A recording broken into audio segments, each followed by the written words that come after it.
Hello wealth builders, and welcome back to the Bemused, where we're making sense of all things money. If you're a young adult just like me who wants to learn how to build wealth and make smart financial decisions, then start by hitting that subscribe button and turning on post notifications so that you never miss a beat. It's October 2nd, which means that the FAFSA opened up yesterday for the 2019-2020 school year. College is expensive, y'all, so today I'm teaching you guys three-ish simple tips for the FAFSA to help you maximize your financial aid and get as much money as you can. So let's get started.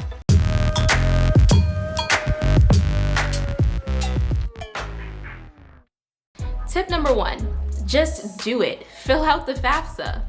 This might seem obvious to a lot of you guys, but as someone who worked at my college's financial aid office for the majority of my undergraduate career, I cannot tell you how many times I've heard students make misguided excuses for not filling out the FAFSA. Oh, my parents make too much money, I'm not gonna qualify for anything, I don't know what school I'm going to yet, filling out the FAFSA is too long, too complicated, I didn't qualify for aid last year, so it doesn't make any sense filling it out this year, my parents aren't US citizens, so I'm not gonna get any aid.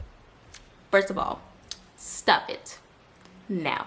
All of the statements I just made are faulty, and let me know in the comments if you'd like me to do a separate video debunking these common financial aid myths. The point is, just fill out the FAFSA, guys. It certainly can't hurt, and the more likely outcome is that it will actually help you.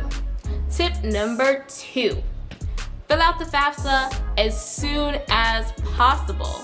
Now, technically, the deadline to fill out the FAFSA for the 2019-2020 school year is June 30th of 2020. And I say technically because the school must have it by the last day of enrollment for that school year.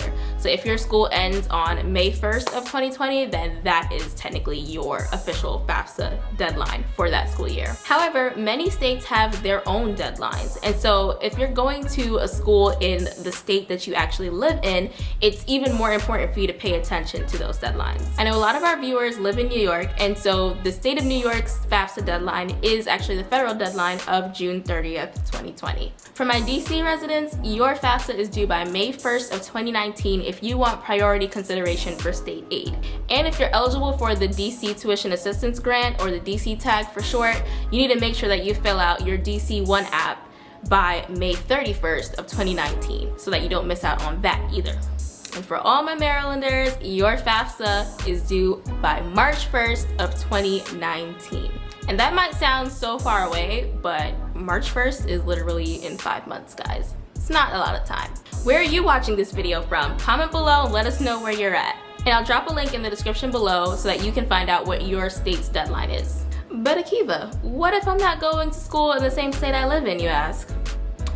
Well, you don't get off that easy. In addition to state deadlines, many schools have their institutional FAFSA deadlines. So the point is to make sure you get your FAFSA completed as soon as possible. And the prior year rules that were enacted a couple years ago mean that you get to use 2017 tax information for the 2019-2020 FAFSA, making it even easier for you to complete your FAFSA early. Remember, when it comes to the FAFSA, the early bird gets the worm. Tip number three is to avoid common pitfalls. And I'm gonna share 4 common pitfalls with you guys. So I said this was 3-ish tips. The first pitfall is not using the IRS data retrieval tool.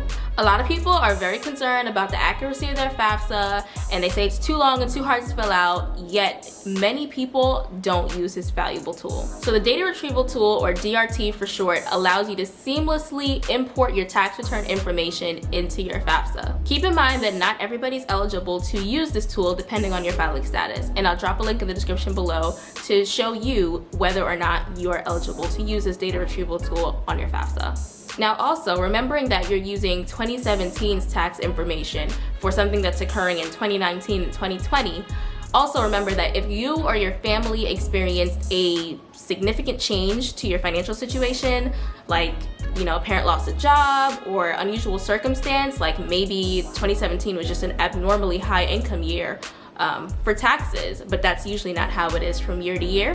Or maybe other unusual circumstances like tuition expenses at elementary and secondary schools or high medical expenses. Contact the financial aid office of the school you plan to attend.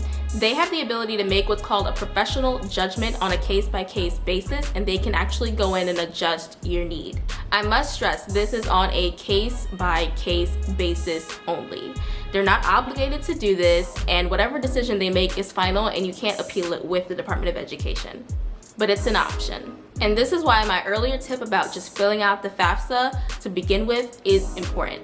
If you never filled it out because you thought your parents made too much, if things go south and your parent loses their job, or something catastrophic happens, you're out of luck. You'll miss out on obtaining a lot of aid that you could have gotten had you just filled out the FAFSA in the first place. The second common pitfall is overvaluing assets. So on the FAFSA, it'll ask you about your assets, about your parents' assets. That's essentially anything that you own.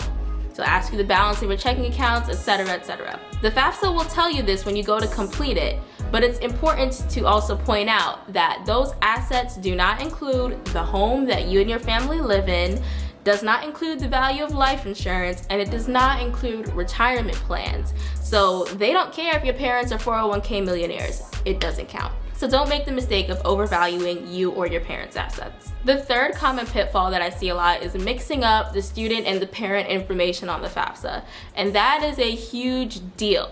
Student income and assets weigh much more heavily on the FAFSA than parental assets. So if you are putting that you are making, a lot more money, assuming your parents are making a lot more money than you do, then that will drastically change your EFC and your financial award package. So make sure you're putting the right people's information in the right boxes. And the last pitfall I want to talk about is underreporting your family size.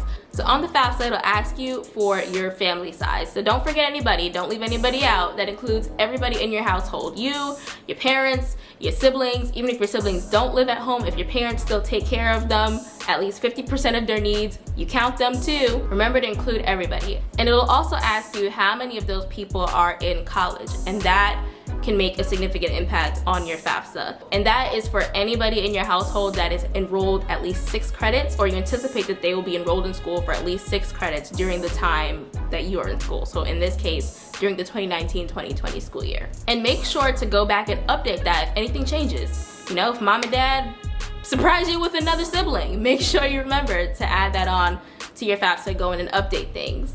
Or even if Cousin Charlie, who was supposed to be here for 2 weeks, has now been here for 7 months and is not intending on going anywhere, and your parents are taking care of their food, housing, and shelter, make sure you report them too. So those are my tips for filling out the FAFSA to ensure you get as much aid as possible. I'll leave several links in the description below so that you can go and learn more about everything we talked about in this video. And before you go, we want to hear from you. Leave any of your financial aid related questions in the comments below. Don't forget to join the Wealth Builder Squad by hitting that subscribe button and hitting that bell icon to turn on notifications. We'll see you guys in the next video. Bye!